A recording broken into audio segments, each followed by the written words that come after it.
Hello माँ, मैं राजू बोल रहा हूँ। कैसी हो माँ? मैं ठीक हूँ बेटा। ये बताओ तुम और बहू कैसे हो? हम दोनों ठीक हैं। माँ, आपकी बहुत याद आती है। अच्छा सुनो माँ, मैं अगले महीने इंडिया आ रहा हूँ तुम्हें लेने। क्या? हाँ माँ, अब हम साथ ही रहेंगे। नीतू कह रही थी माँ जी को अमेरिका ले आओ, वहाँ अकेली बहुत परेशान हो रही होंगी। हेलो, सुन रही हो ना माँ? हाँ हाँ बेटे। बूढ़ी आंखों से खुशी की अश्रुधारा बह निकली। बेटे और बहू का प्यार नस नस में दौड़ने लगा। जीवन के 70 साल गुजर चुकी सावित्री ने जल्दी से अपने पल्लू से आंसू पोंछे और बेटे से बात करने लगी। पूरे 2 साल बाद बेटा घर आ रहा था। बूढ़ी सावित्री ने मोहल्ले भर के में दौड़ दौड़ कर ये खबर सबको सुना दी। सभी खुश थे कि चलो बुढ़ापा चैन से बेटे और बहू के साथ गुजर जाएगा। राजू अकेला आया था। उसने कहा कि माँ, हमें जल्दी ही वापस जाना है, इसलिए जो भी रुपया पैसा किसी से लेना है वो लेकर रख लो, और तब तक मैं किसी प्रॉपर्टी डीलर से मकान की बात करता हूँ। मकान? माँ ने पूछा। हाँ माँ, अब ये मकान बेचना पड़ेगा, वरना कौन इसकी देखभाल करेगा? हम सब तो अब अमेरिका में ही रहेंगे। बूढ़ी आंखों ने मकान के कोने कोने को ऐसे निहारा जैसे किसी अबोध बच्चे को सहला रही हो। आनन फानन और औने पौने दाम में राजू ने मकान बेच दिया। सावित्री देवी ने वो ज़रूरी सामान समेटा जिससे उनको बहुत ज़्यादा लगाव था। राजू टैक्सी मंगवा चुका था। एयरपोर्ट पहुंचकर राजू ने कहा, माँ तुम यहाँ बैठो, मैं अंदर जाकर सामान की जांच और बोर्डिंग और वीज़ा का काम निपटा लेता हूँ।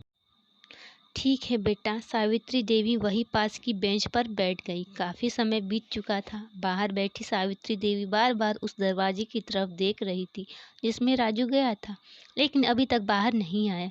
शायद अंदर बहुत भीड़ होगी, सोचकर बूढ़ी आंखें फिर से टकटकी लगाए देखने लगी। अंधेरा हो चुका था। एयरपोर्ट के बाहर गहमागहमी कम हो चुकी थी। माँ जी, किससे मिलना है? मेरा बेटा अंदर गया था टिकट लेने। वो मुझे अमेरिका लेकर जा रहा था। सावित्री देवी ने घबरा कर कहा। लेकिन अंदर तो कोई पैसेंजर नहीं है। अमेरिका जाने वाली फ्लाइट तो दोपहर में ही चली गई। क्या नाम था आपके बेटे का? कर्मचारी ने सवाल किया। राजू। सावित्री के चेहरे में चिंता की लकीरें उभर आईं। कर्मचारी अंदर गया और कुछ देर बाद बाहर आकर बोला, माँ जी, आपका बेटा राजू तो अमेरिका जाने वाली फ्लाइट से कब का जा चुका है।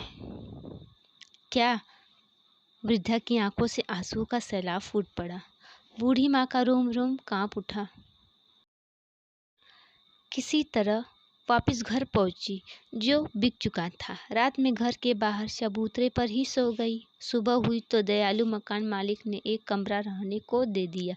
पति की पेंशन से घर का किराया और खाने का काम चलने लगा। समय गुजरने लगा। एक दिन मकान मालिक ने वृद्धा से पूछा, माँ जी, क्यों नहीं आप अपने किसी रिश्तेदार के यहाँ चली जाएं?